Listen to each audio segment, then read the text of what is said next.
Welcome back. And this is always the second part of the show because it's so much to cover from episode to episode, right? Right. And one of the things that I wanted to talk about was grooming. We didn't Mm, even get to that on the other one. right. So let's just lead off with this right here. I just got into one of the most heated discussions. I'm not gonna call it an argument because I was an argument, but it was such a heated discussion with one of my longest friends I've had, and we were talking about like how important it is to. Well, I was talking about the importance of having a two-parent household. She was talking about how, yeah, like it's good to have, but it's not like super necessary. We're talking. She was like, well, give me like three reasons why that's so important, and I was like, I'll give you one, and like it stops there. I am a person who had so much abuse as a child, different types of abuse, and all of the abuse happened at the hands of people that I knew, that like were around me, that had access to me on a regular basis. There wasn't no like stranger, luring me into their fucking van with candy. Like, no, these were people who like had access because the adults in my life gave them access to me. Anyway, the one thing that I know beyond a shadow of a doubt, these people did the things that they did because there were no men in my life to make them not do this. And when I say men, the number one man is your father. Didn't have that. And then beyond that, I didn't have uncles. I didn't have cousins. I didn't have any. My mom doesn't have siblings. Like, she doesn't have any brothers. She doesn't have, you know what I mean? So like, there were no men in my life to prevent that abuse from happening at the hands of other men. One of the things that I know to be true, and not just in my case, I mean, I've seen this with every woman or girl that I've known growing up, girls that I've worked with at the Boys and Girls Club, just girls that I've mentored, every single one of them, without question, the abuse that they suffered, 9 times out of 10, it was at the hands of someone who did it, and it was the absence of a father that allowed that to happen. Now, let me say, yes, I am aware that there are fathers who abuse their children. Yes, I'm aware of that. But I'm talking about, generally speaking, statistically speaking. And the reason for this is, and like this is an actual study. Abusers, people who have abused children, when they're asked, like, what is the deterrence? What is the thing that makes you not abuse certain kids versus others? And every single one of them has said the absence of an active father. Or, yeah, the absence of an active father is the thing that would make me pursue a child versus not. You know what I mean? Another thing that I think we need to really talk about too is, like, in adulthood, the thing that makes a woman more susceptible to abuse by a man is having active men in her life, having an active father, uncles, brothers, male friends. A woman who does not have that is so much more susceptible to being abused as an adult by a man, because men fear other men. Men don't fear women. So no matter how tough, how strong, how masculine I think I am as a woman, a man is not afraid of me. But men fear other men. And so the presence of a man will deter any man from abusing a woman, simply because he knows he's going to have to answer to that fucking guy, whoever the guy is, whether it's her father, her brother, whatever. And for that, I am so thankful that the universe blessed me with boy-girl twins, because my daughter has her built-in person for the rest of her life. I pray. This was a discussion that me and my friend had. I would love to hear your thoughts on this. I would love to hear what you think in the comments. Let's talk about it.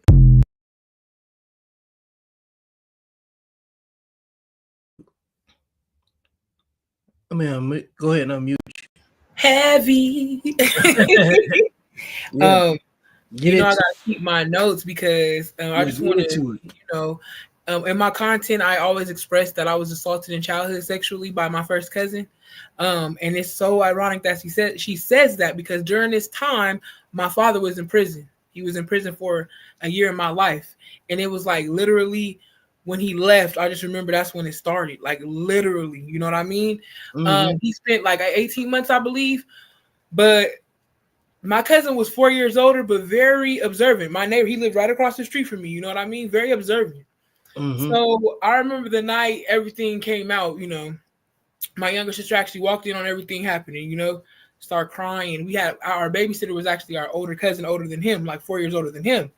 So he seen us come out the room together. He looked at him, looked at me, and just started firing on him. You know what I'm like? He just knew, saw me crying, start firing on him, like motherfucker. Like, he just went in, which I will always remember. We never had a discussion, but I just felt, even in that moment, being preyed upon, being protected in the same moment. You feel me? Like instantly.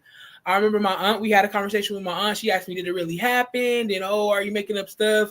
Saying that I consented pretty much. I'm 9 or 10. She feeding me this.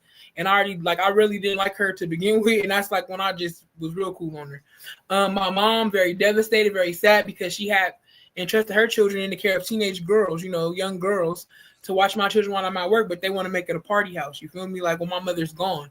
Then when she come home from work, everybody's gone and we're asleep. So my mom think it was a good day. We kids, we can't articulate what that means. Then I remember we my mom found out. We had a discussion. I was devastated, more so like embarrassed, ashamed.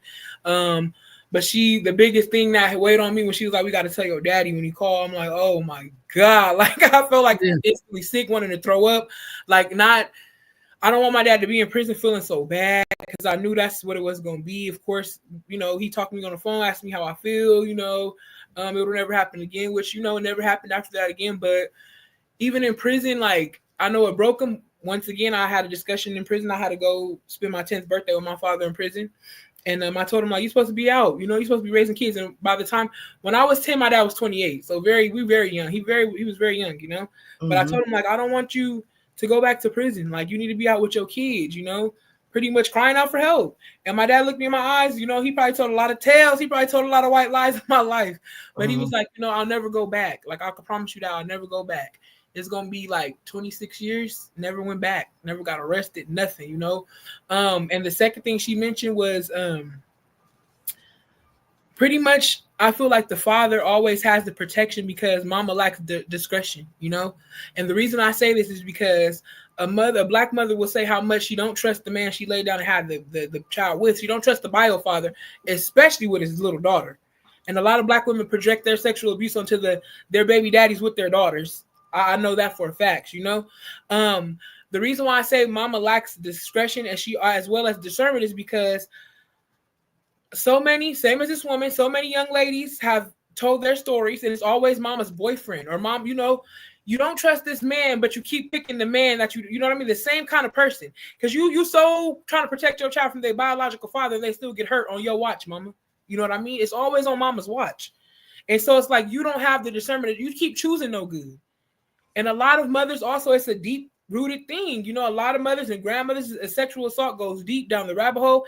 And I don't even want to speak on black men that also have been assaulted by their mama's boyfriends and uncles and cousins in the family, Yeah, but I'm just crazy in itself. Girls, like, people want to pay attention to the black girl's behavior once she's sexually assaulted and ignored. Oh, you fast. You smelling yourself. You pregnant. You 13 on my baby. But you guys do nothing.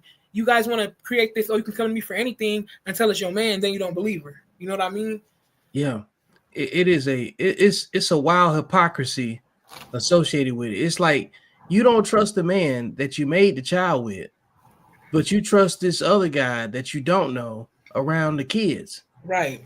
And that'll never make sense to me. Like, out of spite, are you willing to put your kids' life and safety on the line for the level of validation from a romantic encounter? You know what I'm saying? With a man that don't care anything about you for the most part.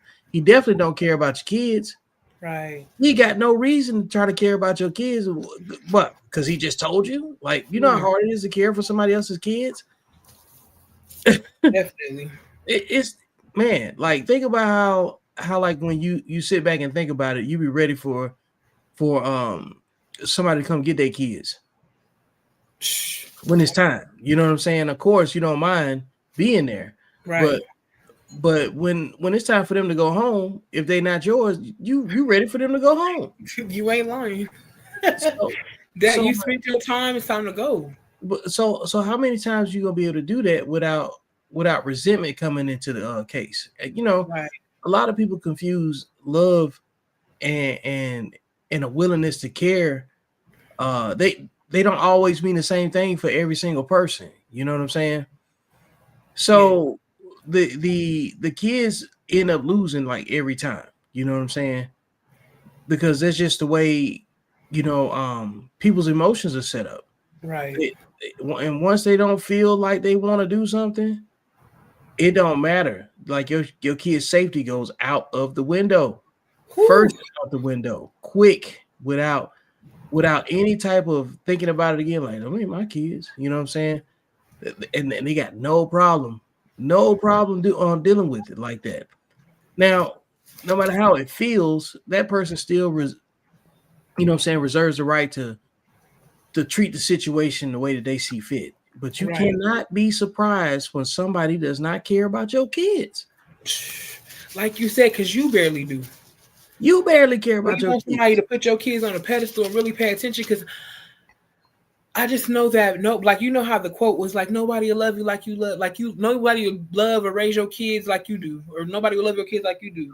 I'm like, but half of y'all don't love y'all kids though. Man, this love is very loose for y'all. Y'all think, like you said, putting them in a house is loving them. Giving them all these things without teaching them responsibility and a duty to these things. You buying Xboxes every year because this one broke, instead of teaching them responsibility. Y'all creating monsters. Yep. And hugely entitled monsters at that. You know, absolutely. Creating the next, like that video that we watched before. The you know what I'm saying, where you know, you was talking about the lady was talking about all of the crime and where it comes from and how it looks and who's responsible for perpetuating it, you know. And then we get, and it's not limited to just Black people, you know what I'm saying? So, like, for instance, I always talk about who is protecting women from women. So I'm gonna divert off of our normal path. So, because I love the show when you see the same behavior in a different culture. Because people always say, you never talk about anybody else. Well, here we go. Para brutally beat Jessica at work last week. Her heart stopped, so she couldn't breathe. She lost all oxygen to her brain for over 10 minutes. And she basically is declared brain dead now. Clancy says the assistant manager would bully his daughter at work. And like, what are you supposed to do with that? You know? I know that happened out here in Hollywood. Wow. Yeah. I seen the story a couple days ago. I watched it out and like listened to the family. I'm just like, the way they described it, you know, the dad said she tried to delete the footage because she did it in the store. And he said it was another female employee that tried to help his daughter, and she started beating on her. But then the coward part about it is you waited till this man's daughter clocked out. She was about to leave, and you got her at the door. Cause he said got his daughter from the back. He said his daughter like 90 pounds. You know what I mean? Stomped on her chest, stopped her heart. Heart was stopped. I think oxygen to her brain for 20 minutes. It was deep. Like so many. It was barbaric. You know what I mean? Barbaric. But let a man do this to a woman. Throw him under the jail, right? But like you said, who's protecting us from us? Barbaric. Said that she was always bullying and picking on this girl. And that's what women do. When they feel threatened to eat from something as simple to, you know, growing up, something as simple to like shoes that you want, an outfit that you want, or a hairstyle that you want, and she got it first. Now she public enemy number one. That's how we get down. Don't let it fool you. Like, I'm from Southern California, the middle of the hood. They don't play. Like, it's dog eat dog. So I feel like my dad always said, because you know, his mom's people's from Mississippi and his dad's people from Alabama, and just all around, you know. So he got schooled all across the country. But I remember he was talking about this particular time he went to Indiana with his people. You know, he said it was very country. He came back, they said he was country. But what he said is like, some people, he said, I feel like being a city boy, I was always fast paced, you know? So I seen it all, done it all. They thought I was the coolest thing out because the way I speak, I act. So me personally growing up, I feel like being from Southern California, where it is a big pimp culture, you know what I mean? A big prostitution culture. It's a big, we next to Hollywood in Los Angeles. So you know the vernacular, you know, it's very fast in California. You got to keep up. You know what I mean? Even as a child, you got to keep up. Especially when, you know, I'm growing up in the 90s, you have to keep up. You have to keep your head on a swivel. I just learned that every woman is not a lady. You know, you learn that in California. You learn that growing up. You know what I mean? I've learned that it's categories for women. I don't just believe women. I come from a family of stand-up men. You know what I mean? So I don't just, like I said, I have 9 nephews. I can't just believe a woman because what she said. I need to know everything. Yep. I was taught. I've seen some of the most dirty, down low women.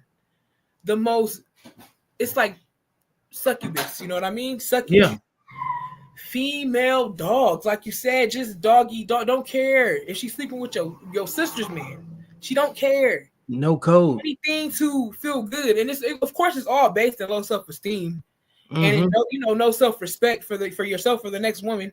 But I've seen some of the dirtiest down, and people be like, "Oh, I'm sorry you experienced that." I'm not, because I don't hop on the bandwagon like y'all, because I've experienced some of the most. That's another one of those disingenuous responses. I'm sorry you experienced that. Shut up. Thank you. Shut the fuck up. Shut the fuck up. For those of you that like to say that, you come from families of whores, okay? Because if somebody's unique individual observation will make you respond that way, you'll know better than the people that you say do the victim blaming. You're garbage in character. Because if you want to be protected, if you want to have a protected opinion, then everybody else's opinion is a protected opinion also. But because, like, contrary to popular belief, if you're raised with and without daughters or brothers or daughters, right? Brothers or sisters, rather, your perception of the opposite sex changes completely. Because, for instance, right, I didn't have any sisters. So the only woman that was in the house was our mother. So my interaction with women outside of our family, you go from aunts and mothers to whatever girls you go to school with, wherever you go to church at, you know what I'm saying? Or whatever social peer group that you have. So my perception of what a woman is or what a girl should be, it was limited to just that. I didn't have the experience of growing up with a sister where I had to deal with my sister's ups and downs. You know what I'm saying? It's a family full of men. So the way that men are raised without girls around is different than the men that's raised with girls. So a boy's perception of women is going to be different if he grows up with sisters. Not all of us grow up the same way. So the same is true for sisters that grow up with brothers and nephews and uncles and men in the family, you know? So these households that don't have any women, don't have any men in them, they don't typically have respectful communication or understanding of the opposite sex. Horses and zebras all day. I definitely agree. Yeah, I mean, because you can't replicate something you hadn't seen before, because their definition of respect might just be them simply being cordial and kind. Versus and growing up in an environment where it's girls are encouraged to express themselves, right? And boys are encouraged to. Boys are tone policed for a large majority of their life. Definitely. Large majority. We're going to move on to another video. Okay. Personal experiences like this but I feel like somebody else might be able to relate, so I'm going to share my experience. Feel free to drop a comment if you like to. But all my life, I've experienced other women not liking me, no matter how kind I was, no matter how polite or how pleasant I was. Other women found a problem with me. It's almost like with women, as a female, because I know how women think, when you don't think like them, you don't behave like them, when you're not cliquey like them, when you don't try to dress like them or try to be a mini them, they don't like you. Don't let you be attractive. God forbid you be attractive. Some women will hate you because of the attention that you attract from the opposite sex that you don't even want. Women are so catty, and when I hear other women say that they don't have female friends or that they don't really hang out with women like that, I understand because of the experiences that I've had with women. Other women will literally be your biggest op and your biggest hater. They will go out of their way to hurt you. And I mean completely out of their way. Unprovoked. You don't have to do anything to some women and they will just hate your guts for no reason. Because you envy the way that you look, or they envy the way that people love you, or they envy the attention that you get that they want. Usually don't. Did you send her any text messages before she recorded that? Absolutely not. But it's a lived experience across the board.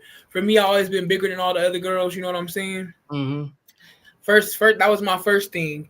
I of course, like in elementary, it's black boys versus black girls. By the time we was in middle school, black boys wasn't them. You know what I mean? Even online, it's not black men. It's the women. I'm telling you, I'll get you fired.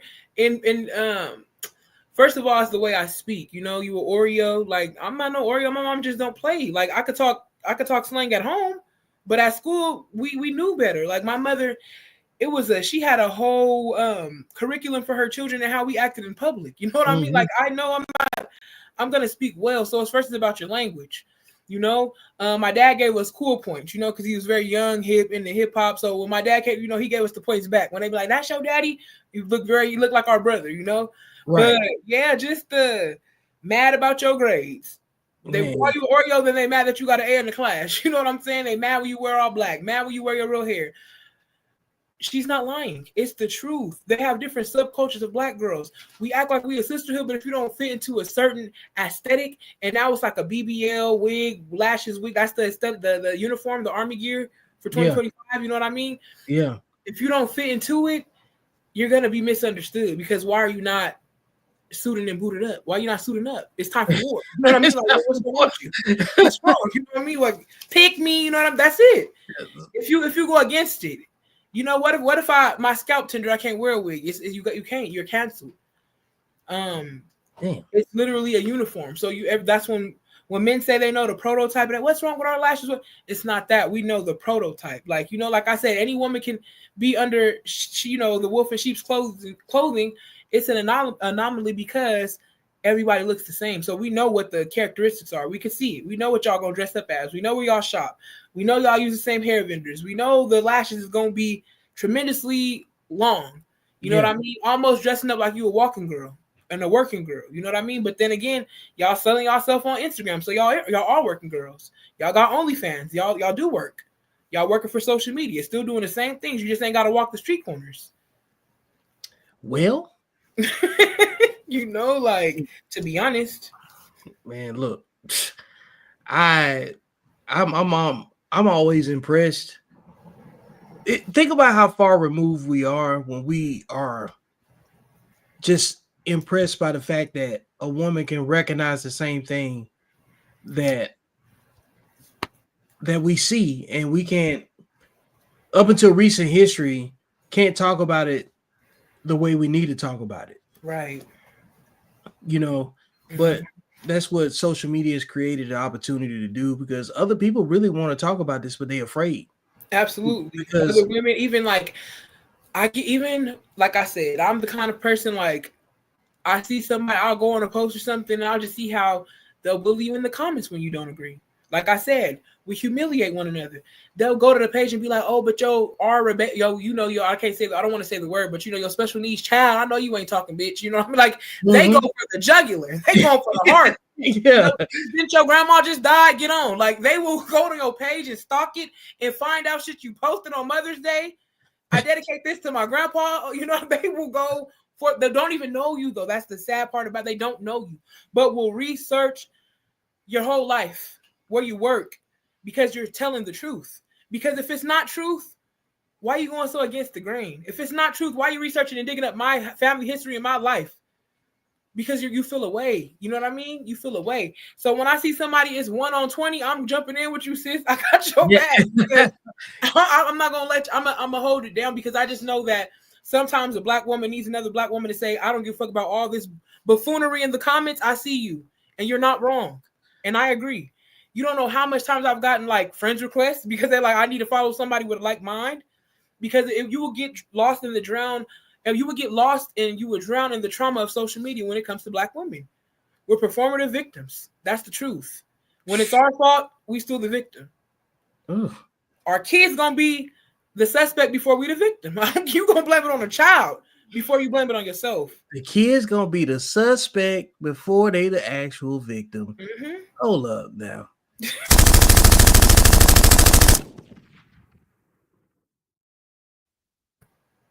It's disgusting. That's why the kids, so many kids, they're through with mama. They done with mama. They don't even want to. It's like you don't even want your apology no more. I just want to grow up and leave your house. You know what I mean? And that's really sad. Yeah, I've heard so many women and men too say, I don't want to deal with it no more. Right. Like at all. So let's go to the next one. I wouldn't dare have a child, specifically a male child, birth it. 9 times out of 10, I'm going to become a single mom. So I'm going to do it on my own. I'm going to provide and protect, feed, do everything for that little boy. Just for the little boy to get a little older and say that he is the provider and the protector. Because he's a boy, a man now. So I sacrificed my life for a boy just for him to grow up and flip the script. And that's basically what's going on. I'm just confused as to why women are sacrificing themselves for this. Like, basically, you're birthing out boys, raising them, providing and protecting for them, just for them to grow up to claim that they are the providers and the protectors. Look at...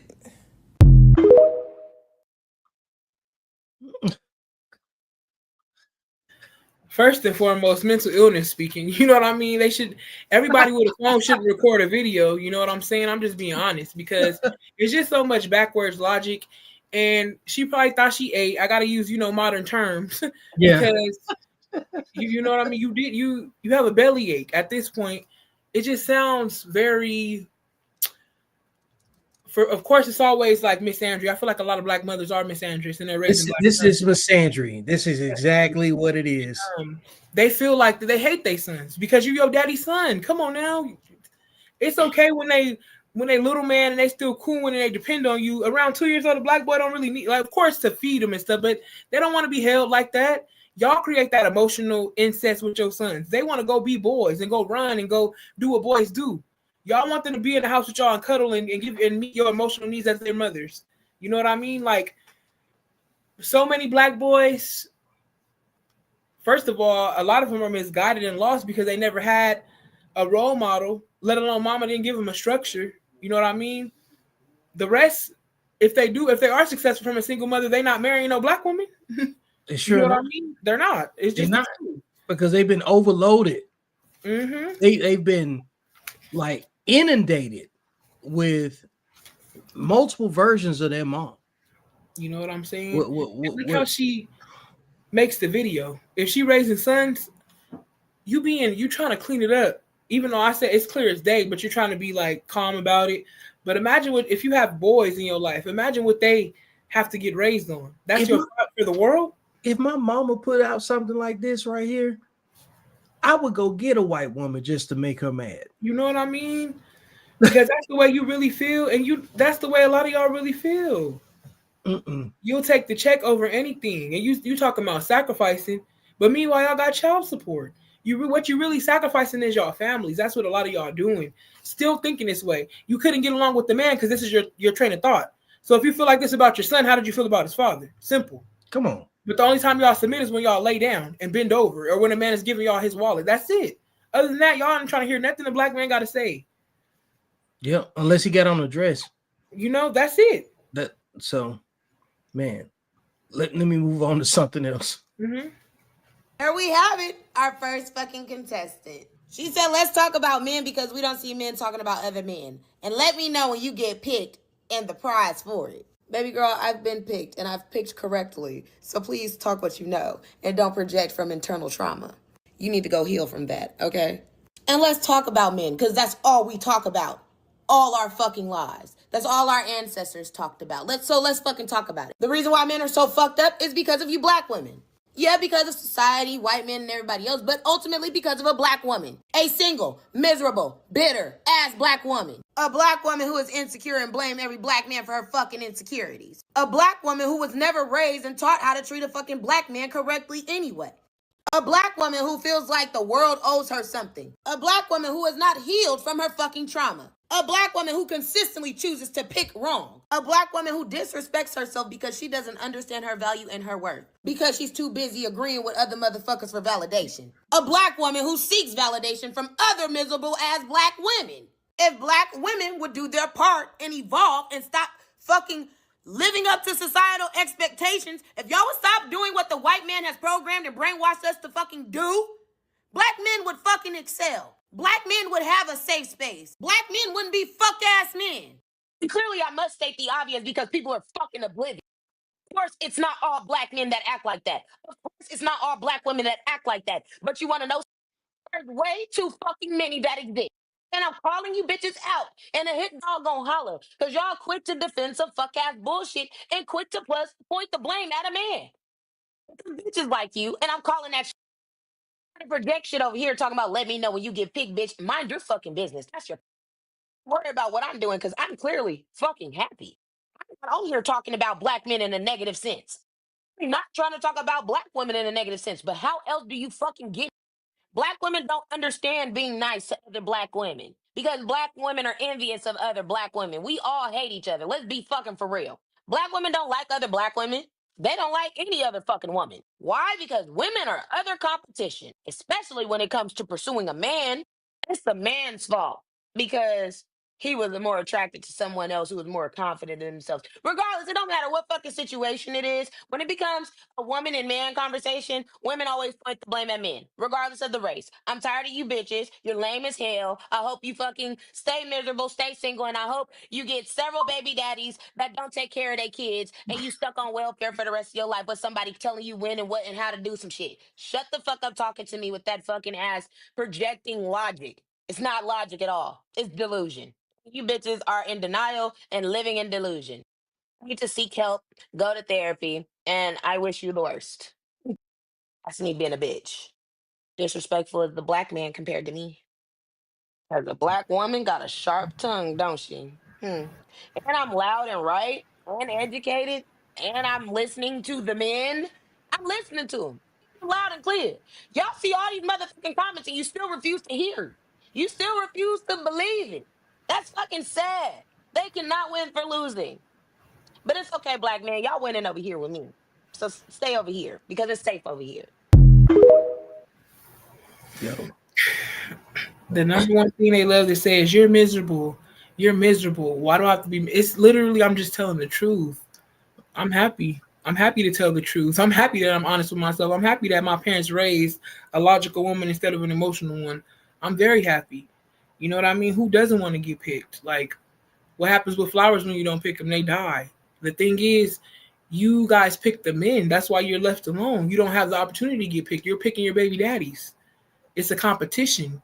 That's why they all have the same, the same baby daddy. You're picking the pick. You guys work backwards. You should want to be a pick-me. You should want to be a woman and wait for a man. You know what I mean? The sisterhood is performative a lot of the times. It's propaganda. It's marketing. It only exists on social media. It's based on posts and clicks and likes and what's trending. It's not based on really coming together and being united to raise these kids and to clean our community up because it starts with us. A man can't lay with you. We talking about consensual. A man can't lay with you unless you allow him. And y'all choose the bottom of the barrel.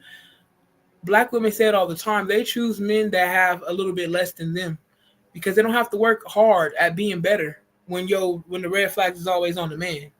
So they choose somebody with no job. They choose somebody hanging out with no focus, drinking and smoking all day. Because when it's all said and done, you can say, look, that's him. But the real question got to be about your choice. Why is that even a choice in your mind? And I'm talking about the most educated, new business owner, boss chick, same thing, y'all, getting jail calls, loading the car, loading JPay.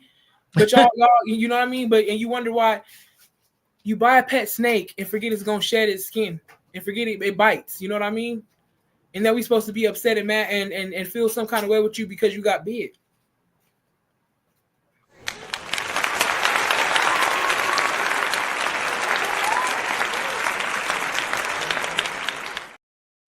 Come on, man. Look, you didn't miss anything on that, like at all. And again, I always say this: they make a baby with the wrong man, or they make a sandwich for the right one. Right. And then blame the sandwich. Definitely. Blame the sandwich that they never made. And then, just like we talked about before, with the kids in the situation, now you got the wrong man around your kids other than the biological man that you chose. Right.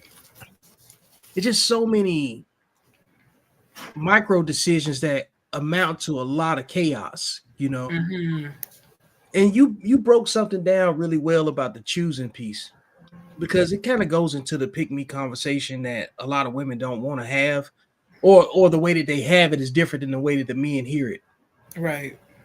If they're it's what's crazy is this. You said the women are choosing their men, right? Mm-hmm. And they're choosing men that they can control and manipulate men they got less than them, because that's why they come in with all of these credentials and a resume to decide what type of man that they qualify for. And they still end up getting pregnant by a dude that read with his finger on the paper, Right. So they're gonna get all these degrees on their wall, and this dude got a finger painting, you know what I'm saying? Right. And your dad, and you made him a daddy. Mm-hmm. And then within that, the decision making is adolescent at best. They make movies off of this baby boy all over again. You know what I'm saying? Yes, that's why I say low level learners reproduce with low level learners and make more low level learners. You know what I'm saying? Because the other part of what's being said here is the most likely situation is going to be like with that lady before in the other video that was talking about raising sons, and then they flip the script on you or whatever, right? You've never been in control. You don't own these children. Right. You're just responsible for them until they can think for themselves. You don't own anybody. So this thing comes down to a control issue. You know what I'm saying? The narcissism that's associated with it. And one of the things you pointed out too is like the women with all of the degrees. This is why, like, when it doesn't make sense, is to me it's a mental illness. And this is why I can say that regardless of whatever credentials you got, if you don't have discipline over your biology, then you are living an undisciplined life. And I think that it is a mental illness to be sexually undisciplined, because what else makes sense? You go to school, you follow the syllabus, and then you do everything in the course curriculum. You march across the stage, wear your robe, take your pictures, hold your degree up, and say you got all of this time studying and whatever. And then you do your internship, your grad school, depending on whatever it is. And then you still end up getting pregnant by a dude that read with his finger on the paper. Right. Absolutely. And that don't make sense to men. And not only that, you waited till you was 48 years old to do it. Right. After you already raised some kids, if you already had them, none of that makes sense mathematically to any man. Right. None of it. And so we have to sit back and look, well, why do you do that? Why would you reset your life that way? The numbers don't add up. And all of those same women that don't like each other are more prone to make that decision because they feel more comfortable being in a controlled position. That's facts. That's facts. I feel like so many can't give up the reins to a man. It's not. I feel like a lot of look at Tia Mowry. You know, everything was going good. She liked having that control until Corey started becoming an actor. He got his Netflix movie. He started getting more deals, and him outshining her, which I don't think it's outshine. It's just your husband's turn. You had your whole teens and your 20s and your 30s because you had the game in your 30s. You had sister in your teens and 20s, and y'all 40 something. Your husband is doing well and getting and booking gigs and providing for the family. Now all of a sudden you're unhappy and you want to graduate from marriage. You know what I'm saying? Mm-hmm. But this man is holding y'all down and being there. It's like a lot of black women, they say, oh, my man is jealous of me. Y'all be jealous of y'all men. That's why y'all pull up to their jobs. That's why y'all call their jobs. Y'all try to get them fired. They have new women. Y'all telling all their business. Y'all can post and talk about the stains in their drawers. But when you was with them for 10 years, you didn't mention it. A lot, they break them down. You know what I mean? Then they want to say, oh, wonder why black men and black boys have the highest rate of taking their lives.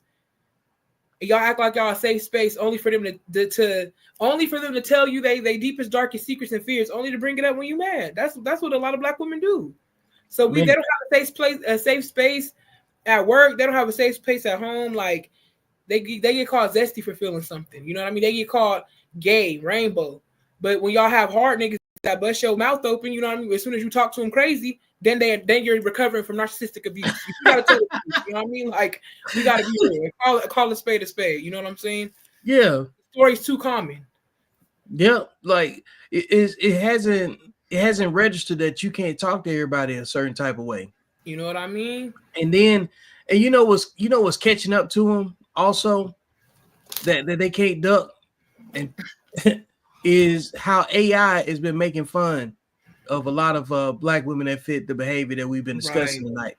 And then they're saying, oh, it's racist because it's doing it. You know, well, social media has been ran off of AI for quite some time. Right. Okay. And so the way you communicate with others is logging the way we interact with one another. There's coding that's being built to synthesize our interactions and simulate it digitally. Right.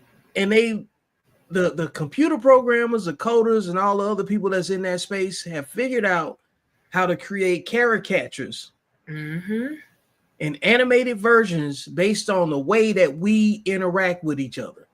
And what they came up with was gorillas, preachers, folks at Altimas running over everything, cracking jokes on each other and all of this stuff. And they basically figured out how to replace a lot of the same behavior that comes from the Carnival Cruise folks that move around with each other that way. Right. And people are upset about it. But like you fed the machine with the way that you treat each other. Come on now, the content keep coming by the day. Y'all posting it. Y'all giving it what it wants. You're giving it away. Like you're giving everything away, you know? So I want to play this video because you mentioned something about the rainbow piece.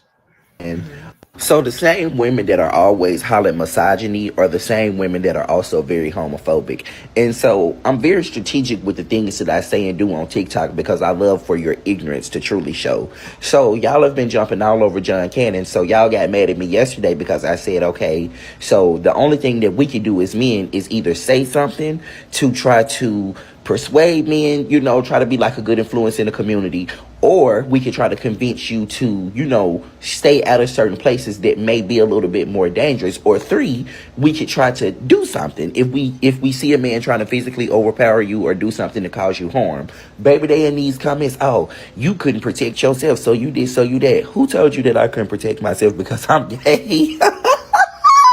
So you don't think that I could protect myself? And so what's funny, and so they all want to be, they want to let their true homophobia show, so they want to get on here and talk a whole bunch of shit. So like I said, okay, sis, so when you get clacked over your head, I'm just going to stand there and watch. So according to the ignorant women in the comments, if you are a homosexual man, apparently you cannot defend yourself. They don't look for you to defend them. Blah blah blah blah blah. And it just goes to show the little respect that you women have just for no reason. You know what I'm saying? You want to get on here and argue about somebody and misogyny and this and that and male patriarchy and we're suppressed.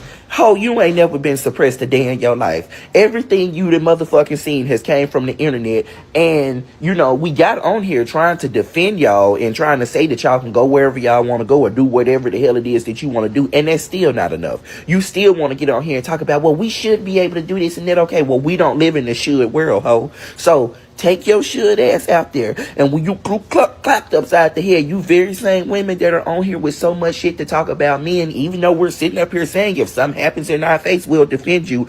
I'm going to take it back to what I said at first. Ho, this is not Gotham and I'm not the police. You on your own. Since y'all want to get on here and talk all that shit, you are on your own. And guess what? I ain't seen no YT women in here. So that also goes back to prove my point even further. Black women are the ones that have a problem shutting the fuck up. Nobody else gets on here and says anything about misogyny or anybody trying to suppress women or anybody trying to show male dominance or patriarchy or no shit like that. But y'all get in these comments and you show your true colors. You want them to prove the stereotype to be incorrect, but y'all get on here, y'all be loud, y'all be ghetto, y'all be rambunctious, y'all be homophobic, y'all don't even like other women. Let's start there. Y'all don't do this whole women empowerment shit until it starts to be something against a man. Most women that you meet in real life make this statement: I don't fuck with bitches because they messy. I don't fuck with bitches because they fuck my man. I don't fuck with bitches because of X, Y, and Z. But then they get on TikTok and everybody's friends. Girl, bye. Like I said, you on your own. Since I'm a punk and I can't defend nobody and I don't mean shit in the community, so you're suppressed, but you're gonna sit up here and tell me that even though I'm a male that has all the male genes and strength that the Lord blessed me with, I'm weak as fuck. You got it. Young. So the same. When the LGBTQ plus is tied, baby. When y'all best friends since the 80s, and when y'all friends is tired. The only men that y'all listen to? The internet is, they love to say the internet is not a real place. If children can get charges pressed against them for cyberbullying, the YTs can get fired from saying certain words on the internet, if y'all screenshot it and send it to their employer, that's how you act. Use a nasty bitch. Excuse my language, but yeah, go ahead. Fits. Like, y'all are nasty. Y'all are vile. Y'all are low. It's not about a sisterhood. The white women ain't gotta say nothing in the comments because they train their monkeys well. I'm just being honest. Yeah. Like, they don't have to. They don't have to say nothing no more. Because one thing about white people, I've noticed that they're in the comments when we do something right, when it's black love, when it's positive. They be like, what about us? That's when they want to be included. When it's some negative stuff, they take the laugh and go because it's us against us in the comments. You know what I mean? He's not lying. But when it's positive things, they be like, oh, what about? I remember one time I was on YouTube. I got like 14,000 likes for saying it was a black man. He said he had just got out of prison, lives in LA. He made like a little food truck and he was getting sold out, selling plates. And I was like, man, I love a black man working. You know, when I tell you, I just got. What about an Asian man? What about the Latino man? What about the white man? I said, what? If I said something negative, I wouldn't hear from y'all. Right. I just said, you know what I mean? So it's really, they don't want us to get along. When we getting along, here they come. When we beefing, they're nowhere to be found. He not lying. It's us against us. Terrence Crawford. Yep. The boxer. You know what I mean? His woman is a plus-size woman. Birthed 6 of his babies. Mm-hmm. I have, in my experience, I never really knew, especially black men, they really don't judge another man's woman outside of high school, you know? Yeah. Outside of high school, it's not really, it's nothing no more. They see their friend doing well. He gained some weight. She feeding you good. They give you compliments, man. You done gained weight. She feeding you good, bro. You know what I mean? Like, you doing a family thing. It was the women, because like I said, I invested in Jadakiss wife too. It was the women talking about his woman. The black women talking about his woman. Wasn't no man checking for her, because you know why? Even like I said, those subcultures, big women is also a part of those subcultures. If black women see a big woman being loved, and you know they have those, you could go search for those contents of, you know, a plus size woman and her man, black man. They will be the most disgusting It's tax time. Ain't no white woman saying that. That's the sister. That's the sister. You know what I mean? Dear God, it's me. It's me again, and it's gonna continue to be you because you're being funny in them comments. Like, oh, you blessed this big bitch, but not me, Lord. It's me. Let's give words to the feelings. You know what I mean? Salty, bitter. Let's give words to it. So, like, I've seen that all the time. Like, they will harass. It's a couple of content creators. They harass the wives and their wives. These women is not just girlfriends; they're wives with no kids yet. Big women. They even feel in their minds, if you pretty light skin, they feel like just because, you know what I mean? We have been indoctrinated by our mothers. Because there's some moms that tell their daughters don't hang out with nobody that's darker than a paper bag. You know what I mean? It's black mothers that have mixed daughters. Black fathers that have mixed daughters. They let them know that you're prettier than the next. They let them know some black women have mixed children, biracial children, from a non-black man and still be envious of their daughters. Yeah, because you don't have those. You black. Your daughters have black. They want those features. The genes went out of you. You still don't look like them. You can't make a better version of you. You know, like, man, I've had to talk to my wife before, and I tell her, like, the women that don't like you, they don't like you because you're pretty. And I said it's really that simple. Facts. Because they'll never be able to tell you, like, even if you have a negative interaction. She tells me about, like, her interactions with women throughout the day. And she was telling me the story about she had her hair wrapped up one time, and this one lady wanted to talk about the head wrap, and kind of like got into not into a space in a negative way, but she just didn't know how to say, hey, you're a very pretty woman. You know what I'm saying? But wanted to talk about everything but, you know, and it's just really awkward how those interactions go, you know. And you would think outside looking in that women would be happy to compliment each other, but we got the wrong perception about women all the way around, in my opinion, you know. So this 2-part episode showed, you know, just to give some random context to it, has covered a whole span, and we're only talking about black women talking about black women. And that's the wild part, and with a little LBGT sprinkled into it too, because that community doesn't work without black women's empowerment. I got the perfect example. I'm gonna say the statement, then I'm gonna give you an example by what I said. It's funny how it's not sisterhood if it disappears when somebody's broke, when they're grieving, and when they're not trending. I'll say it again. It's not black sisterhood if it disappears when somebody is broke, when they're grieving, or when they're not trending. That's branding. That's not bonding.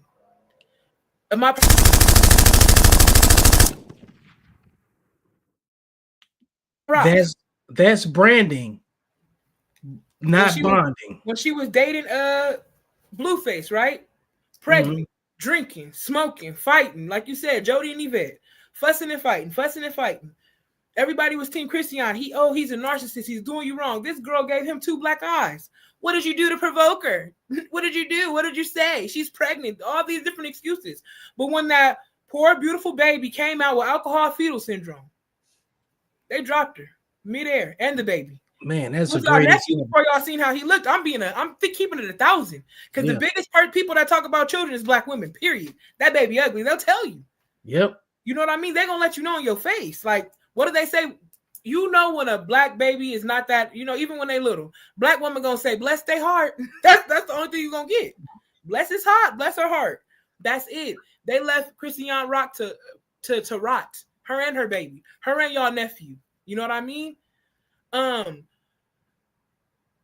When somebody's grieving, if it's not drama or a trauma bond, and you know, even when it's grief, you got to be careful of who you're letting in, who you're letting know your hard times, because a lot of women, once again, they gonna tell you on your post, oh, my condolences, and get on the phone with the next bitch. Oh, did you see that her baby daddy got shot? I'm telling you, it's only a safe space for information, for collecting information until they need to load it up on you. Man. It is what it is. It's black so performative.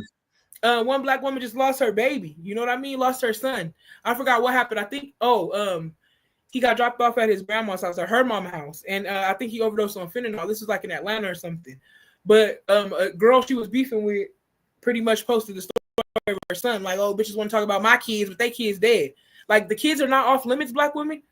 Long story short, the same woman I was talking about, her kid ended up murdering her too, like 5 days after her baby was passed away. So it's just like, I see these stories all the time. I have to give proof, because one thing black women gonna do, like I said, they don't see it. They don't hear no evil. They don't speak no evil. They don't see no evil. But when you got them, the same things they post, when you show them a mirror of themselves through their behavior, they gotta agree. You can't wiggle your way out of it unless you know we talk about you.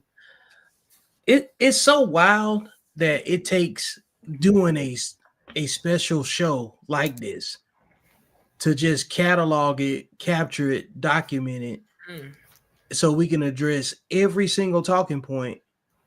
And it took us 2 episodes to do it. Right. Because like there's so many different examples of behavior that they wouldn't accept from their own children.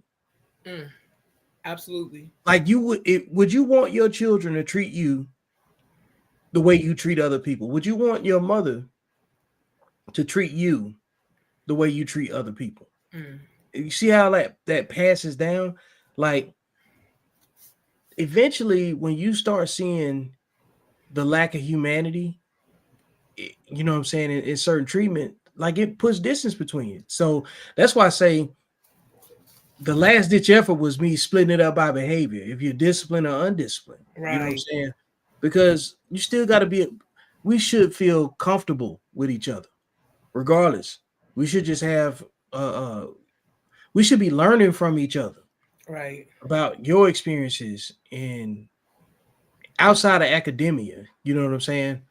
So because like we got one of the greatest tools of our time, you know what I'm saying, that was created, and here we are looking at twerk videos, just like even those grooming videos that like I'm not gonna put those up here because I think that would do something to the channel. Right. We had to just think about this behavior, groom, and how it grooms, you know what I'm saying, on children, how it grooms daughters, because boys and girls absorb information and apply it way differently. So it's not hard to tell how, you know what I'm saying, these women are able to turn their sons into princesses. Right. Every time I think I have us women figured out, one of y'all go and do some slick ass, weird ass, untrustworthy ass shit that further solidifies why men sometimes do the things they do to us.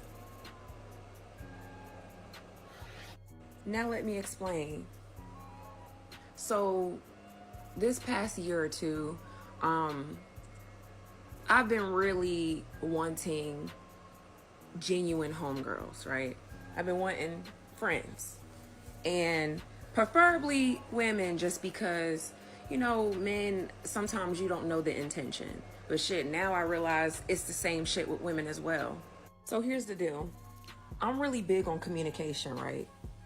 And if I haven't spoken to you in a while, you leaving group chats and shit, and I'm thinking everything is cool, I check up on you, I text you, I make sure you straight, you know, how's the kids, how you doing, how you been, I ain't see you in a while, you know, all this other stuff. I'm not getting that same shit back in return, by the way. But I'm putting it out to you because you're a genuine friend that I want to make sure that that connection isn't lost, whatever you may be going through, right?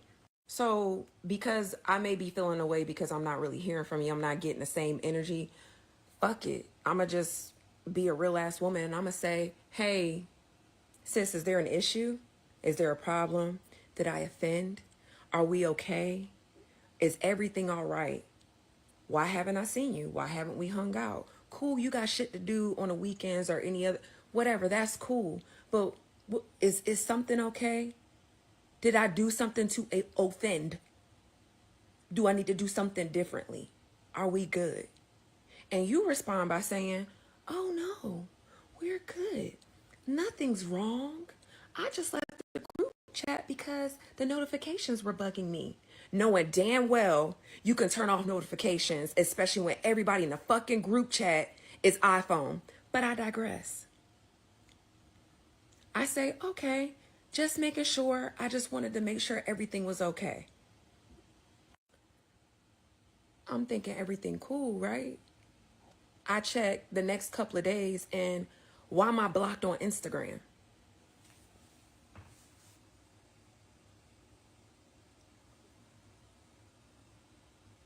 Didn't you just say that everything was cool?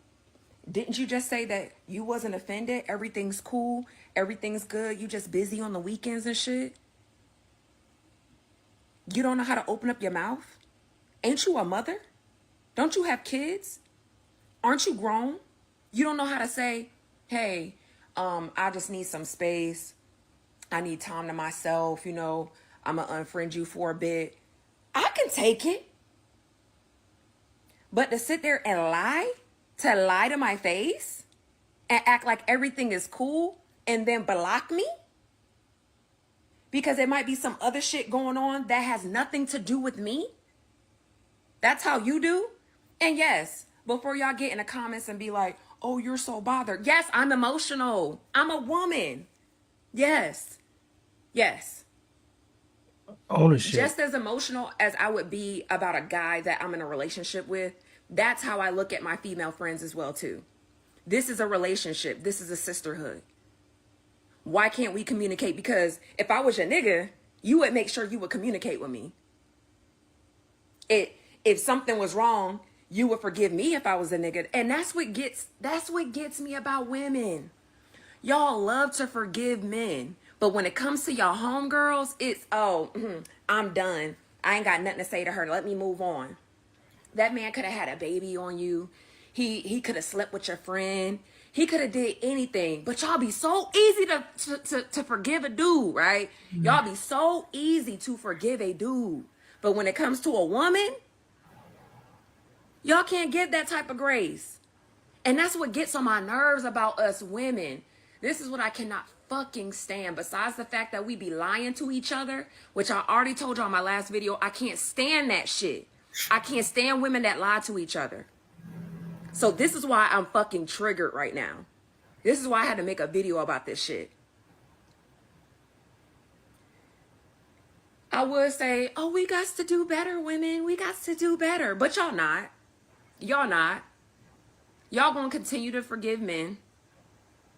And y'all gonna continue to show that y'all don't know how to be adults and be mean girls to other women. But you know what? Men can spot that shit. And you definitely not gonna be the type of woman that men want a wife. Because that's a red flag, my dear. That's a red flag. I'm over the shit. I'm over it. I'm over trying to make female friends. I'm over trying to reach out. I'm fucking over it. You know. Woo! Before I forget the thought, I'm gonna go back to her friends. I just wanted to say when she said that y'all mean girls to other women, you know what I mean? So imagine what they do with a man that they just pushed the baby out for. A lot of them blame that postpartum rage. The rage, the anger, treating a man like shit. No, you just a shit human being. Bro, you're a bitch and use this opportunity of bearing a child to be a shitty person. You know what I mean? I know women that will tell their friends everything going on in a relationship, but they won't tell their man nothing. So he blind. He don't know that you not happy. You know what I mean? We're passive aggressive bullies as Black women. Like she said, you deleted her off Instagram, you take her off social media, but there's no problem. And then somebody that's typically a middleman, you know, another friend, will send the girl the screenshots. Look what she's saying, girl. Like, we never, I gotta also say that these children wasn't taught the skills to communicate. Like you said, the mothers don't communicate. They don't communicate with their own fathers over the parenting of the children. They feel like, I'm gonna handle it. I don't need all they needed was your seed. That's it. They're gonna take it from here. And your check, don't get that wrong. Let's not get that twisted. Oh man. You know what I mean? But only they want to take from here. So these fake relationships that these females find so problematic while they go to Miami 6 deep and come back nobody's friends is because when Black women, be careful when you say you're not your child, I'm not one of your little friends. You should want to be a friend of your child. You should want to be your Black daughter's first friend. The first person that pours into her. You know what I mean? If you tell your friends everything. You go to your friends first. You should want. My mother was my best friend for you. She still is.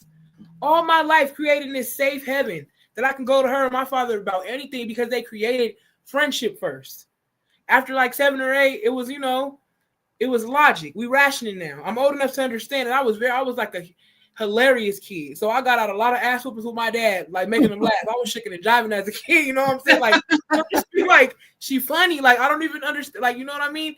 He learned, like, he looking at himself. Let me sit down with my daughter now. She's at the age where she can understand. What do you need as an older sister? Because I was the oldest of 6, I used to tell my dad all the time, I need my respect. Like, I was dead serious, like, but I would go to my parents. I think when I started my period, I was 12 years old. The first person I told was my dad, rushing home from school, daddy. And the first thing he said, tell your mama that shit, but yeah. You created such a safety net for me all my life that you the first person I want to tell this. You know what I mean? And that's deep. That is something that a lot of people can't talk about right there.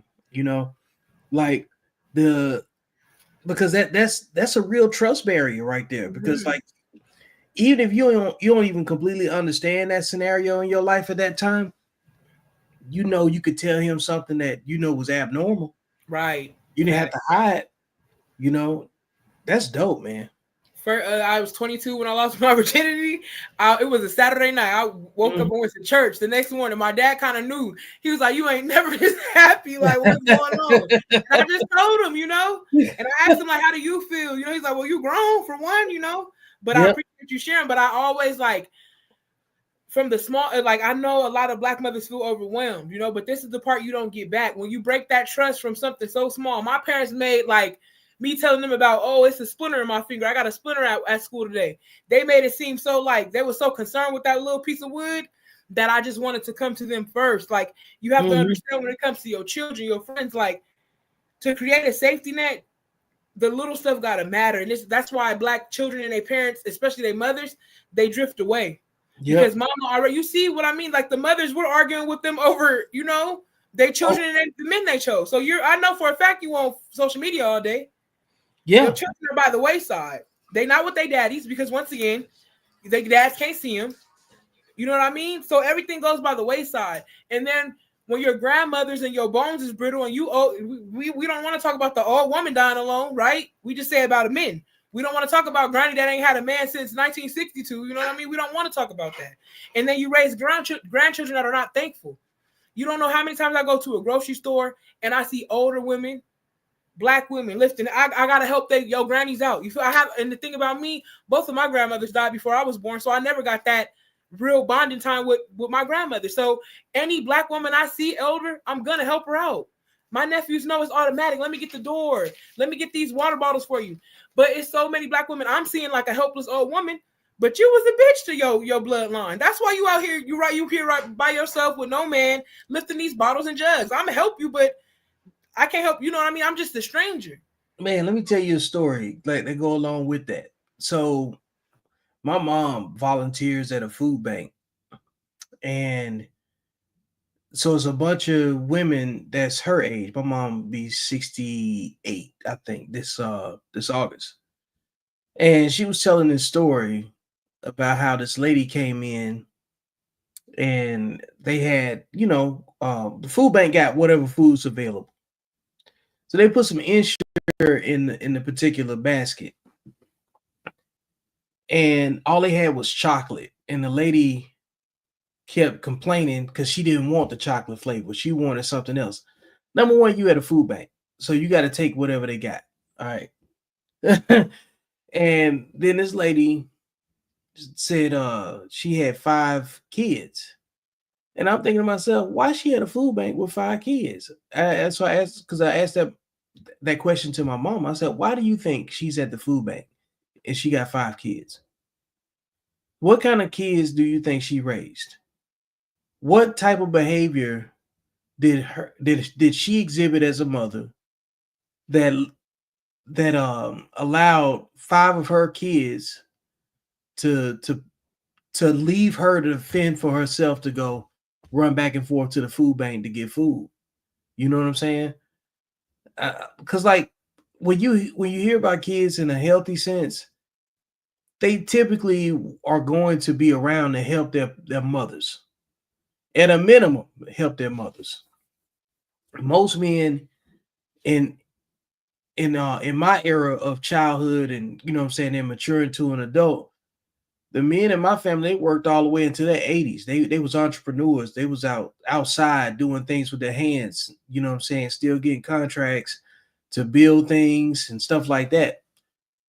And so like when women are in their 60s, and you know, and already been over and experiencing a decline in their independence, like how hard of a life were you living to like how abusive were you verbally or physically for 5 kids that came out of you to not show up for you at all or not be available?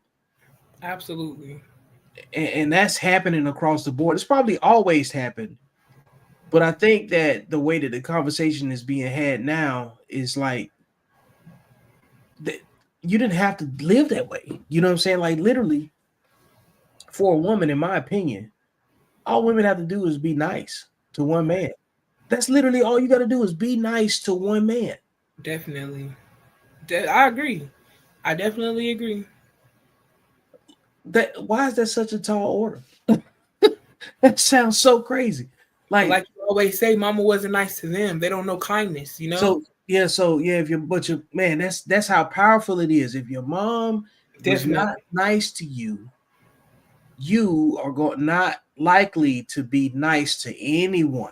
That's you're not gonna be nice to your kids, your men and your friends. If you're not nice to your kids, you're not gonna have no friends, and no man wants to. Like that lady said, this is how men judge you.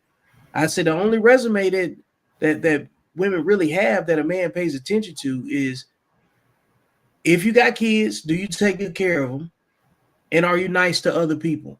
Right. Because why would you treat me any different if you don't take care of your kids? Right. If your kids don't revere you in a positive manner, if they don't feel loved by you, how can you love anybody else if you can't even love your own kids the right way? That's facts. And I feel like with a lot of women, it go real deep because your children are an extension of yourself. That's the only accountability you have in life. They don't love themselves, you know. I feel like when somebody loves themselves for real, truly, genuinely, like when they say, "Oh, I left him and I love myself, I found myself." Yes, loving yourself, you know, a part of it is taking care of your body, being disciplined. But if everything you feel like you love yourself because you bought a new car or you got a new house or you got your body done or you got your teeth fixed or you did it let's say, like I said, you lost the weight by yourself, whatever that looks like to you, make sure that you were doing your inner work and make sure that your mind is right. Because spiritually, a lot of y'all are demons. You know what I mean? Demons, and you're the devil, and you raising children to be little demon seeds. This has nothing to do with their fathers. They dads are not, you don't allow them to participate in their lives. And it's sad to say participation because y'all should both have equal rights, but we already know how the system works and we already know how Black women work. Yep. You sacrifice your child for a child support check. And only when your daughters is turning to the sheets for love, coming home pregnant, and your sons is turning to the streets for love, going to prison, do you want to look for their dads? When they having behavior issues, do you want to find their dads? But you don't respect this man. You think that anything he say they gonna fall on deaf ears. You've been saying he ain't shit all their life. Now you need his help because his kids is acting up. But these aren't his kids. These are just his donations because he don't know them and they don't know him. It's a double-edged sword. You know, a lot of y'all is doing yourselves a disservice because not only are y'all chasing the fathers away, but when y'all children get of age, they're flying away. Not looking back. You won't know your grandkids. A lot of you hoes, y'all love, oh, men gonna die alone. You guys will be getting your ass wiped from a CNA. Probably your daughter's friend. Probably your grandkid that you don't know. Because the way in which, even in the hospitals, the way in which y'all are so nasty, and it's like the older y'all get, it's just the more nasty, the more foul. Y'all got your daughters speaking this language, popping that hip, shaking that neck. I mean, this is the tell as old as time, but I'm saying like, that's directly from y'all. Y'all get mad with y'all daughters, period. Clock that. That's all they hear. I don't hear no ABCs. I don't hear no 1, 2, 3s. I don't hear no Gracie's Corner. I hear Cardi B. I hear Sexy Red. And these women don't even play their own music for their kids. That tells you something big. That's so serious. Cardi B was on the live. You know what I mean? And I only talk about Cardi B because she's Afro-Latina and her daughter, you know, pretty much going to identify as Black. I talk about her because Black women look to her like she's their God. You know what I'm saying? Yeah. She was playing her song her daughter came down the stairs. She like, cut it. You know what I mean? Cut it. Like, eventually the kid's gonna know what kind of who her parents are and what, you know, their behavior that they have as well. But in that moment, that's what I'm saying. Like, even she got the sense to know the horror music I'm writing, my baby's not gonna listen to. Yep. But meanwhile, the horror music she's writing, you and your baby ride to the car, to school. They're listening to it on road trips, anywhere you go. That's why that's how they speak. Yep. And building the next set of fan bases and supporters. I grew up with Cardi B. Right. You know, like we grew up with Michael Jackson, you know. And what's crazy is that, you know, I said earlier, if you won't accept it from your kids, then why are you doing it? And then the fact that Cardi was like, cut it. I do remember that situation too. Let me move on to the next joint. Hello. One thing I'm very tired of, majority of the time when a black woman from the hood is put in a position of power, they are assholes. When a black woman is put in a position of power, she becomes an asshole if she wasn't an asshole already. Every time I have to deal with business, as far as my legal business or anything like that, and it's a black woman, I always have to take a deep breath. Because why is your attitude so goddamn nasty? What is wrong with you? What is wrong with you? And I'm not trying to be funny. I don't care about the stuff that you've been through coming in this position. You made the choice to work this job, to be a part of this business. Act accordingly. What is your attitude about? And then I don't know and I always like take a deep breath and, you know, make sure I'm speaking to them respectfully. I check my tone and all of that. And they be so nasty until I get bucked back with them. Like, bitch, who are you talking to? Who are you talking to? What's wrong with you? Go home.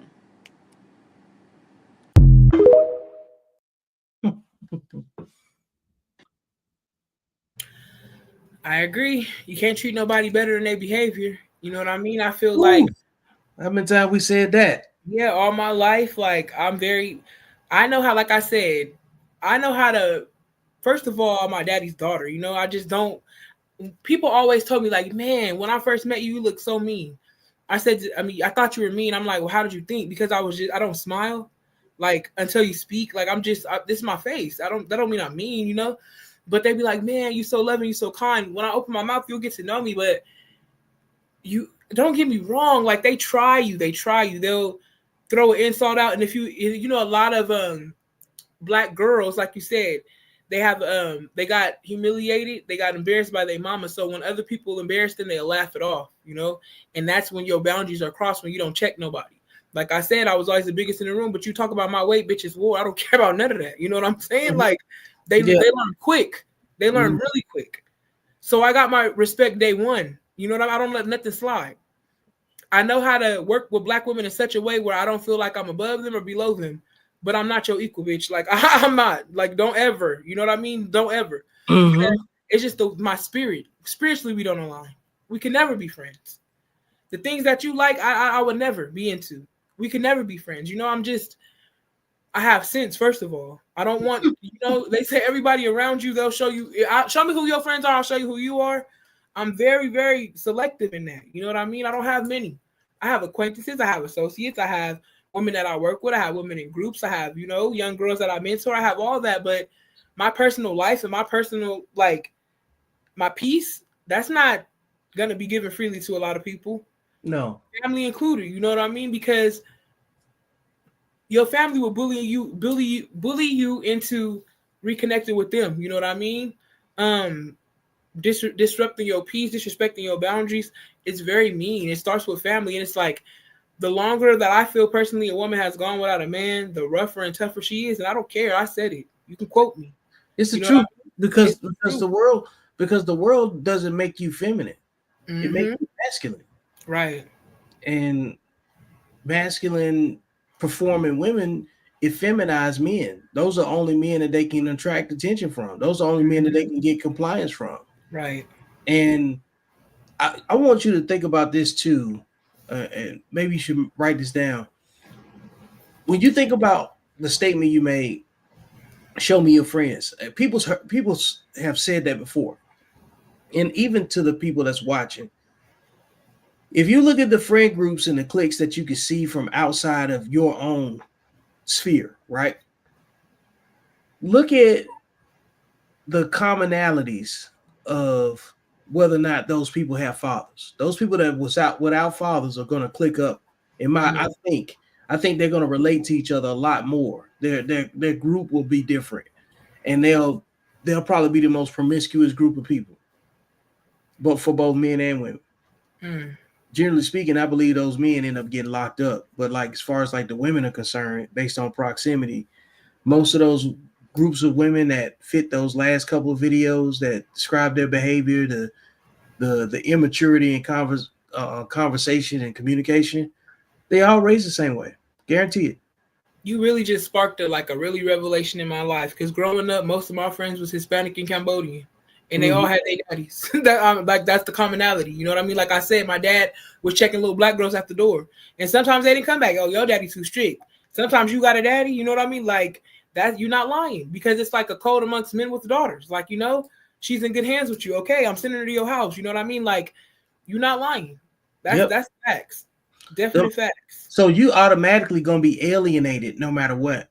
Those, I'm telling you, those when I think back to just even school, because the same thing I'm saying applies to the guys too. Like the guys that had the most freedom and looked like they got everything in school, they didn't have no dads. Right. Definitely. Because their moms was overcompensating for the absence of the father for whatever reason, you know. But those were the same people that was teen parents, because the promiscuous behavior, the biological regulation is off. I saw a video one day that said it was talking about the dangers or some of the biological nuances associated with when you have a daughter and a stepdad. Said the daughter biologically matures faster because biologically that man that's being the stepdad is not her father. So the pheromone connection is different. So that brings her into sexual interest a whole lot faster, and it's confusing. So like a lot of the guys a lot of the women that's raised in those situations, they can't even understand why they thinking the way that they think. Right. And because I always think about like that's how dangerous that situation is to men. And they're starting to look at everything in totality, especially when you're looking at, if you don't bring up a black man's name on, you know, like if you bring up a black man's name in a negative light, it's usually associated with who he's connected with sexually. If you take, most black men will fly under the radar and be invisible if you didn't have their name associated with a woman. Right. Because I keep saying it, shame does not stick to men, does not stick to women the same way it sticks to men. That's because even amongst women, as much as they hate each other, or dislike each other, how false the sisterhood is, none of this stuff is going to stick to them. That's the truth. None of it is. And they still going to believe in the fact that their belief in a sisterhood is valid, regardless of how performative it is and what it looks like, So at some point, there has to be a separation. And I think the separation is happening, by virtue of these types of conversations. Right. And the women that have respectable men in their lives, they can see it and be like, man, I always knew something was wrong, but I just didn't know exactly what it was. And now I can see it. I can't unsee it. Because once you've been shown something, it's an act of self-hate to go back to something that never helps you. Right. And to help people that cannot help you.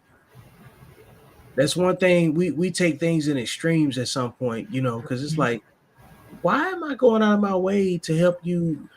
I'm supposed to enable you to disrespect and abuse me. Is that how it works? You know, and that's what I see when it comes down to the sisterhood conversation. So, all right, we got another video. We're gonna get out of here. Who have emotionally immature parents have the experience of trying to communicate, and that emotionally immature parent is not interested in what they're saying. So when you're trying to tell somebody something that's important to you and you're trying to communicate it to them, and they're looking at you like you have two heads and they are not processing what you're saying, the problem is not your problem with communication, it's their problem with being willing to process what you're telling them. So people get a very distorted idea about whether they make sense or not. They feel like they don't make sense because the emotionally immature person is not invested in trying to understand them. They're invested in getting off the hot seat as quickly as possible. Which is why they erupt, or they dismiss, or they get defensive. And then that trains you to like walk on eggshells and use a different tone of voice and worry about whether or not this is the right time in order to manage somebody's emotional immaturity. And that just leaves you feeling like you're the problem. Exactly. So you get around people who are emotionally immature and you're trying to explain yourself or you're trying to communicate, and all of a sudden it's like, I don't feel like I'm making any sense. I can't find the right words. I start to say it and then I can't remember what I was going to say. It's what a colleague of mine, Jenny Walter, she's a coach out in the West Coast, calls brain scramble. Because when we're talking, the other person's responsiveness actually helps our brain organize itself and stay on a track of thought, because communication is not only intellectual and verbal, it's emotional. The whole time we're talking, right? Our right hemisphere of our brain is saying, is there resonance? Are we on the same wavelength? That's being assessed the whole time we're yammering away with our words. If that's not there, it is an incredibly unsafe experience. You're getting a contradictory signal. They're looking at you, they appear to be listening, but they're not processing it. And then it's like, whoa, the mismatch really pulls you off your game. You really pulls you away from the point that you're trying to make. And then it's like you can't remember even what you're trying to do. And it is true. You start to think, I'm the problem. And I love that you just said, no, that's the wrong problem.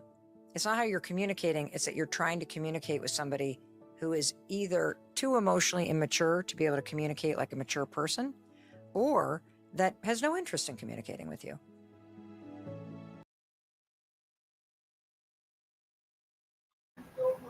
What do you think about that? I believe it's the truth. It really is, you know? And especially with Black women, they have, like you said, a lot of them, especially when they talk about, oh, I had a father, they daddy allowed you to be emotionally immature because you're not his wife, you're his daughter. So y'all think that grown men are going to let y'all be their daughters. You won't raise a man, but you want to be somebody, you want somebody to be your daddy. You know what I mean? Like, a lot of Black women never had to be emotionally mature. Because, like I said, the children is the suspect and the man is the suspect before they'll ever be the suspect. Black mama always the victim. I don't have to be mature. I don't have to be emotionally sound when I'm the victim. No, I'm gonna always be in my emotions because the world, you know, is against me. I've been the mammy on the slave. I've been the Jezebel. Like we're gonna go down to slavery.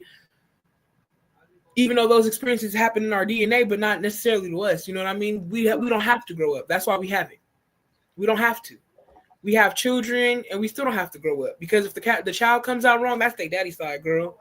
You know what I mean? I did the best I could. We always the victim. So there's no need. So when your children come back with a laundry list of shit you did wrong, mama, they're not going to hear it. And they're not going to respond in the way that the child needs and for their healing. Because I'm not the problem. I did the best I could. Why your daddy don't ever get this? And Black women love to say, mama got to take all, like pretty much, you know, the dad get away scot-free. The dad going to always get away scot-free when you choose somebody that never wanted to be a dad in the first place. He's going to be away scot-free. That's what y'all, it's family men all around y'all, but they too lame. They zesty. They gay, G-H-E-Y. You'll put a rainbow on their stuff. You want to talk back. You want to disrespect. You want somebody to protect you, but you don't know how to protect the emotions of your children. the safety of your children, and you don't know how to protect the virtue and the structure of your family. Y'all don't care. Yo, it's like you can't have it every way that makes you feel good. You know, you got to separate the wanna do from the gotta do. And most of the times people put the wanna do in front of the gotta do. And that doesn't even make sense even in the dictionary. because everything you want makes you feel good. Mm-hmm. I want something to eat. I want to eat at this particular place. I want it prepared this way. I want to go to this concert. It's all leisure, Right. and just associated with feel good activity. Gotta do, that's the minute you like. Before you do what you gotta do, you do I need to? do I need to or when? Then you start negotiating. Like you instantly, what do people say when they talk about relationship? I like so and so because they know what they want. It's about want is conviction. People envy folks that want something. That's why they say weird things. Like I don't ever understand the phrase of, "Well, I love that for you," or "I love that for her." That's like a slap in the face. Like I don't like that. It's you let her weird. put that Buki. I love that for you, Buki. Girl, if we was in person right now, I'll probably be wringing your neck. I'm gonna keep it 1,000. Yeah, like it's the insult. You know what I mean? It's the insult. They don't care. Or what happens? Like I stop explaining myself. I don't care. You can believe what you want. It's people that need patronizing. help don't get it because what do they say? I'm not reading all that. I know. That's why you're in the situation that you're in because you don't care to read. You don't care to be cautious. You don't care. You don't read the fine print. You don't even read. You don't even read the room. Come on now. I don't expect you to read what I write. I don't care at this point. You know, like I care about having a discussion because it's more of a case study for me at this point. You know, because nobody's having a conversation the way it needs to be had. I think a lot of people are definitely talking about the characteristics of everything associated with it. But it hits different when women get offended enough. I've been saying all of this stuff that's going to require change. Well, all of the change that's required is going to involve people being offended by their own behavior and their own ignorance. Like when you experience that individually by yourself, you know the power in that. That's where you start developing your own version of accountability. And it's quiet until you start saying, you know what, I'm ready to act on what I understand. I'm ready to synthesize all of this information that I've taken from different experiences. I've gotten a lot of coaching, a lot of good mentorship out of this. I can step out and be confident enough that if I fail, I can accept my failure. But when you lead a life where blame is part of your strategy, it's always going to be somebody else's fault. It's always going to give you a reason to quit. It's going to be like what you just say, do I need to do this? But you're going to live a life that's going to really be a chameleon life. You're going to look like you're doing what you said you was going to do. It's going to sound well when you repeat yourself after somebody asks you, what do you do for a living? Or what do you do with your off time? But guys can see low self-esteem. They can see that you don't believe in yourself. And they can see how to still win with you because there's always a guy that's in prison that you like. Always. So the bar ain't that high. Whatever you like. It's a prototype behind them bars. You ain't lying. Yep. And so the bar ain't that high. Mm-hmm. And if a guy knows that you'll choose a man from that particular pool and wait on him for however long before he gets out, even though that same guy that gets out is probably going to cheat on the woman that held him down. Come on, man.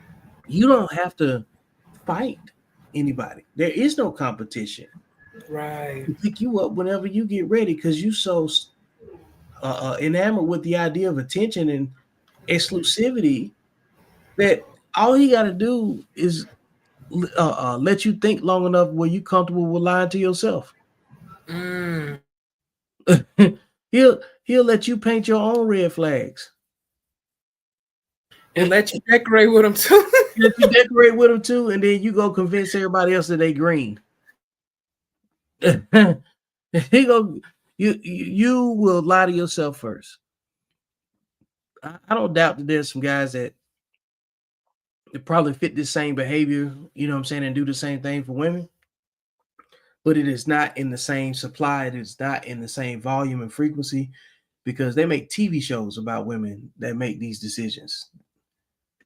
You know, and the whole time that these decisions get made and all this conversation as narcissistic as it sounds, they still find a way to hate the men. Look at how y'all treat each other. You don't have no sisterhood, man. You know, it's not what everybody else thinks it is anyway.